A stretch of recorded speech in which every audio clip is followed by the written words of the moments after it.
Hello everyone, আমরা কিন্তু কাছাড় জেলার মনিয়ারকাল বাজারে প্রতি বৃহস্পতিবারে এখানে হাট বসে। আর আমরা আজকে এখানে কিন্তু ঘুরতে এসেছি। আর এখানে এসেই দেখুন কুটির শিল্প, যেটা একেবারে রাস্তার মুখে, যেগুলো আমাদের বেতের তৈরি কুটির শিল্প আপনারা দেখতে পাচ্ছেন।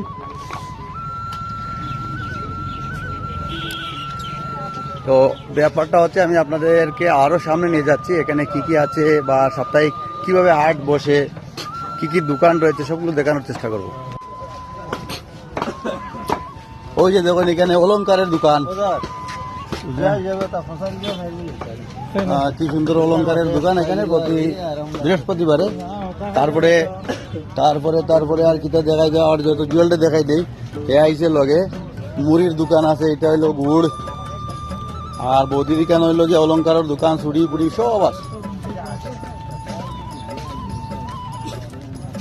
আগে আমরা জুনাইদ স্যার কিতা লওয়ার লাগে মনে কাল বাজার আইলে একটু ইয়ে দেন, খালি ঘুরে আপনি নাম শুনলাম খুব বড় বাজার ঘুরা তাই। তো মানে ওইগুলা স্বাধীনতার আগে যেভাবে কুড়াইঘর ছোট ছোট হাট আছিল, ওই যে দর্শক আপনারা দেখানোর চেষ্টা করি। আর আপনারা দেখুন ওই বাজারগুলা এখন আর কিন্তু পাওয়া যায় না, একেবারে বিরল পাওয়া যায়, বিলুপ্ত হয়ে গেছে না নি স্যার? এই ধরনের বাজার কিন্তু এখন আর পাওয়া যায় না।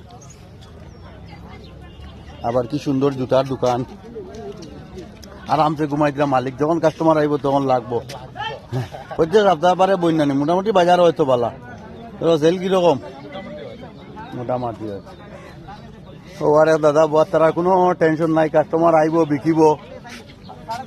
আর এটা হইলো মুরগি বাজার।